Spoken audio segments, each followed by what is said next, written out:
அன்பிற்கினிய சகோதரர்களே, வேதங்களில் சிறந்தது அல்லாஹ்வுடைய வேதம் என்றும் வார்த்தைகளில் சிறந்தது பெருமானார் ஸல்லல்லாஹு அலைஹி வஸல்லம் அவர்களுடைய வார்த்தை என்றும் உறுதி கூறியவனாக நம் அனைவர் மீதும் ஏக இறைவனின் சாந்தியும் சமாதானமும் உண்டாகட்டுமாக. அன்பிற்கினிய சகோதரர்களே, இந்த பயான் ஆரம்பிக்கிறதுக்கு முன்னாடி ஒரு விஷயத்தை உங்கள்கிட்ட சொல்கிறேன். அதாவது முஸ்லீமாக பிறந்துட்டோம், அல்லாஹ் தஆலா நமக்கு முஸ்லீமாக பிறந்துட்டாவே சொர்க்கத்தினுடைய வாசற்படியை தட்டுகிற ஒரு வாய்ப்பை எல்லாம் நமக்கு கொடுத்துருக்குறான், எந்த கஷ்டமும் படாமல். இப்போ நான் சொர்க்கத்துக்கு போகணுன்னு விருப்பப்படுறேன். இந்த ஆசை உங்களுக்கு வரணுமா இல்லையா? நீங்களும் சொர்க்கத்துக்கு போகணுமா இல்லையா? ஒரு முஸ்லீமுடைய லட்சியம் அதுதானே. மறுமையில் நம்ம வெற்றி அடையணும். இந்த துனியா இந்த உலகம் நிரந்தரமானது அல்ல, நிலையானது அல்ல. இந்த அடிப்படையை நம்ம புரிஞ்சுக்கிட்டு நாம் நம்முடைய வாழ்க்கையை பரிசுத்தப்படுத்தி கொள்வதற்கும் மறுமையில் வெற்றி அடைவதற்காக தான் இந்த மார்க்க பிரச்சாரம் நம்ம தொடர்ந்து ஜனநாயக முஸ்லீம் முன்னேற்ற கழகத்தின் சார்பாக இன்ஷா அல்லாஹ் நடந்துக்கிட்டு வரோம். கிட்டத்தட்ட இந்தியாவில் 25 கோடி இஸ்லாமியர்கள் வாழ்கிறோம். தமிழகத்தில் ஒரு 10லேருந்து 12% இருப்பதாக சொல்லிக்கொள்கிறோம். இப்போ முஸ்லீம்கள் கிட்டத்தட்ட 25 கோடி, 5ல் ஒரு பங்கு முஸ்லீம்கள் இந்தியாவில் வாழ்ந்து கொண்டு இருக்கிற இந்த நேரத்தில் முஸ்லீம்களுடைய நிலைமை என்ன? நம்ம பள்ளிவாசல் நம்ம இப்படி கட்ட முடியாது. இருக்கிற பள்ளிவாசலை இடிக்கலாம்.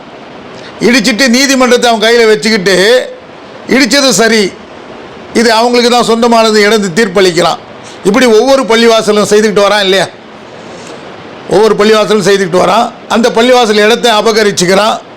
முஸ்லீம்களுடைய பள்ளிவாசல் இந்த இடம் இல்லை, உங்களுக்கு கிடையாதுன்னு சொல்கிறான்.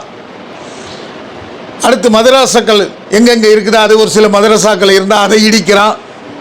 இதெல்லாம் நீங்கள் வாட்ஸ்அப்பில் ஃபேஸ்புக்கில் எல்லாத்தையும் பார்க்குற நிகழ்ச்சி சொல்கிறேன்.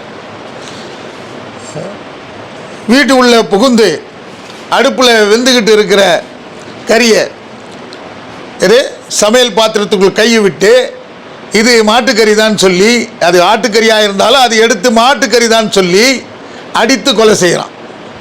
இது சமுதாயத்தில் இன்றைக்கி இந்தியாவில் நடக்கிற நிகழ்வு. இது மட்டும் இல்லை, ஒரு ட்ரெயினில் ஒரு பெரியவர் போகிறாரு, அவர் கையில் இருக்கிற ஒரு பாட்டில் அதை திறந்து அது உள்ள கறி இருக்குது, மாட்டுக்கறி தான் சொல்லி அவரை அடிக்கிறாங்க, சித்திரவதை பண்ணுறாங்க.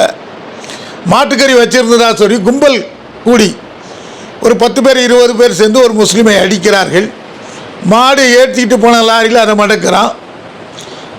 அப்போ சிஐஏங்கிற ஒரு சட்டத்தை கொண்டு வரான்.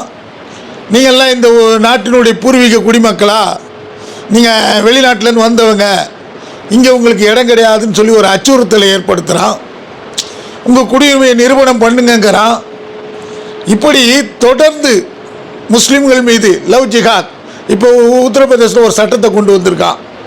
ஒரு முஸ்லீம் ஒரு இந்து பெண்ணை திருமணம் செய்தால் அதுக்கு லவ் ஜிஹாது, அவருக்கு 10 வருஷம் தண்டனை. இப்படி ஒரு சட்டத்தை கொண்டு வரான். இப்படி கொடுமையான சட்டங்கள், இதை எதிர்த்து போராட்டம் பண்ண அவங்கள சிறையில் அடைக்கலாம். அப்போ தொடர்ந்து முஸ்லீம்கள் மீது எல்லா வன்கொடுமைகளும் நடந்து கொண்டு இருக்கிறது. இதை எடுத்து ஆர்ப்பாட்டம் நடத்தினா போராட்டம் தான், அவங்கள சிறையில் அடைக்கிறார்கள். இவ்வளவு சோதனைகளும் நடந்து கொண்டு தான் இருக்குது. இது ஏன் நடக்குது? இப்போ நம்ம சிந்திக்கணுமா இல்லையா? இது ஏன் நடக்குது? இப்படிப்பட்ட காரியங்கள், அதாவது இந்த மாதிரி விஷமத்தனங்கள், இப்படிப்பட்ட கொடுமையான சட்டங்கள் மூலம் முஸ்லீம்கள் பாதிக்கப்படும் இந்த நிகழ்வுகள் ஏன் நடத்தப்படுது? நம்ம எதுக்காக சிந்திக்குமா? காலையில் எழுந்திருக்கிறோம், வேலைக்கு போகிறோம், திருப்பி சாயங்காலம் வரோம், டிவியை பார்க்குறோம், தூங்குகிறோம். 5 வேளை தொழுகிறோமா இல்லையா? இல்லை ஒரு வேளையாவது தொழுகிறோமா இல்லையா? அதை பற்றியும் சிந்திக்கிறது இல்லை. என்ன நடக்குது சமுதாயத்தில்? நம்முடைய சமுதாயம் எப்படியெல்லாம் பாதிக்கப்படுது? நம்ம சமுதாயத்தினுடைய நிகழ்வு என்ன? நம்ம சமுதாயத்தில் எத்தனை பேர் படிச்சிருக்காங்க, எத்தனை பேர் படிக்கலை, என்ன வேலை செய்துக்கிட்டு இருக்காங்க, எத்தனை பெண்கள் திருமணமாகாமல் இருக்கிறாங்க, எத்தனை பெண்கள் மாற்று மதத்தோடு ஓடி போயிருக்கிறாங்க, எந்த கதையும் நமக்கு தெரியாமல் இருக்கிறோம். குன்தும் ஹைர உம்மத், மனித சமுதாயத்திலேயே நீங்கள் சிறந்த சமுதாயமாக படைக்கப்பட்டு இருக்கிறீர்கள் என்று அல்லாஹ் சொல்கிறான். அப்போ நம்மளை பார்த்து அல்லாஹ் சொல்கிறானா? சிறந்த சமுதாயம்னா என்ன? அல்லாஹ்வையும் அல்லாஹ்வுடைய தூதரையும் பின்பற்றுகிற ஒரு சமுதாயம். அல்லாஹ்வுடைய சட்டத்தை எப்பேற்பட்ட சூழ்நிலையிலும் அல்லாஹ்வுடைய சட்டத்தை நிலைநிறுத்துகிற ஒரு சமுதாயம். இந்த சமுதாயம் எப்படி? எந்த நேரத்திலும் மரணத்தை எதிர்நோக்கி கொண்டிருக்கிற சமுதாயம். இந்த உலகம் நிலை இல்லை, நிரந்தரமானது இல்லை. இந்த உலகத்தில் நாம் எதை சேர்த்து வச்சாலும் நம்ம கொண்டு போகிறது இல்லைன்றதை உறுதிப்படுத்துகிற சமுதாயம் இல்லையா?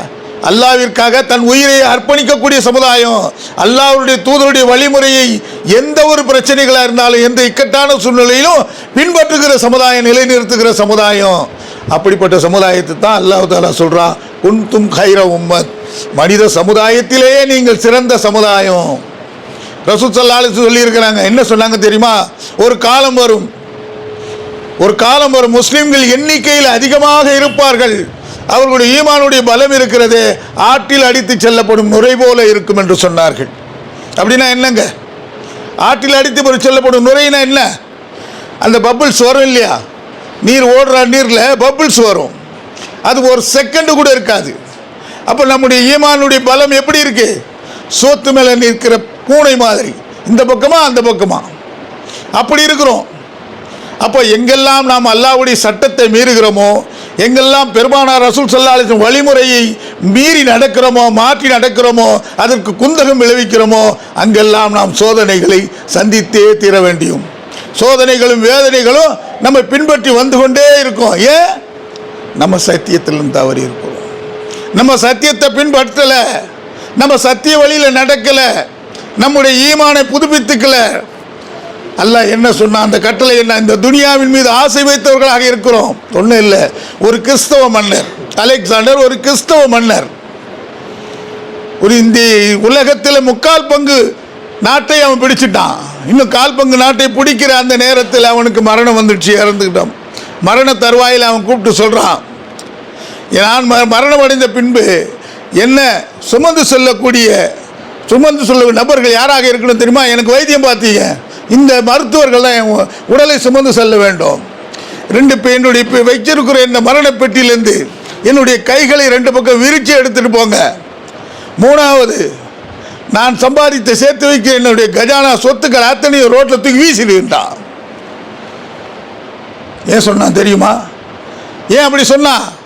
நான் நிறைய நாடுகளை பிடிச்சு சம்பாதிச்சேன், கடைசியில் நான் எதுவுமே எடுத்துட்டு போகலை.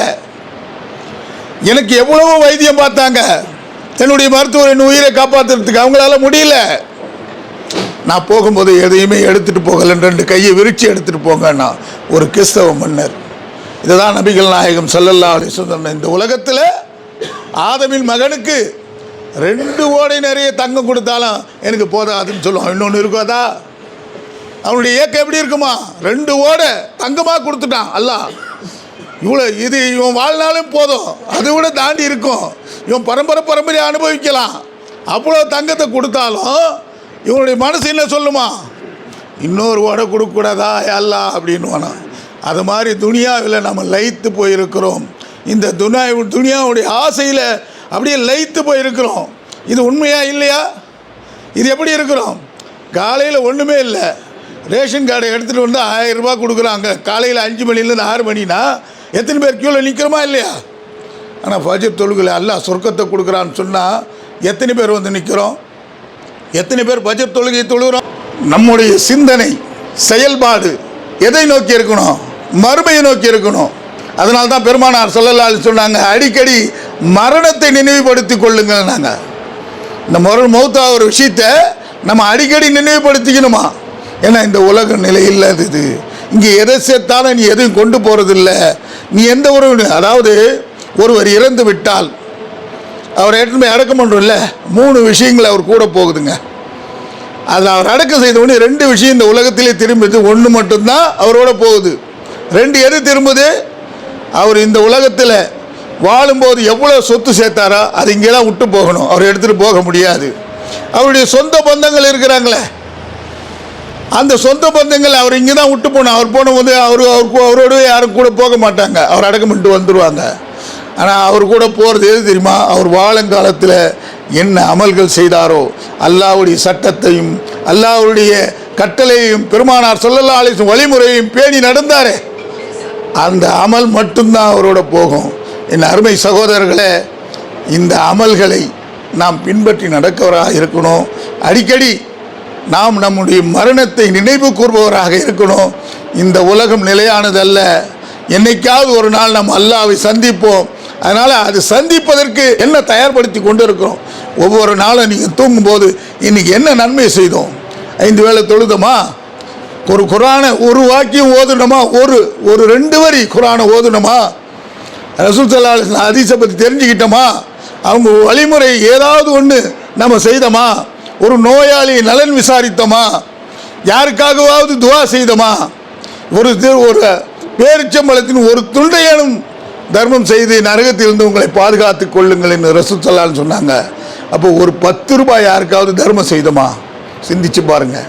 அதனால் நம்முடைய சிந்தனை மறுமையை நோக்கி இருக்கணும், இந்த உலகத்தை நோக்கி இருக்கக்கூடாது. அதனால் மறுமையில் நாம் வெற்றியாளர்களாக நம் அனைவரையும் வல்ல இறைவன் சந்திக்க வைப்பானாக. அஸ்ஸலாமு அலைக்கும் வரஹ்மத்துல்லாஹி வபரகாத்துஹு.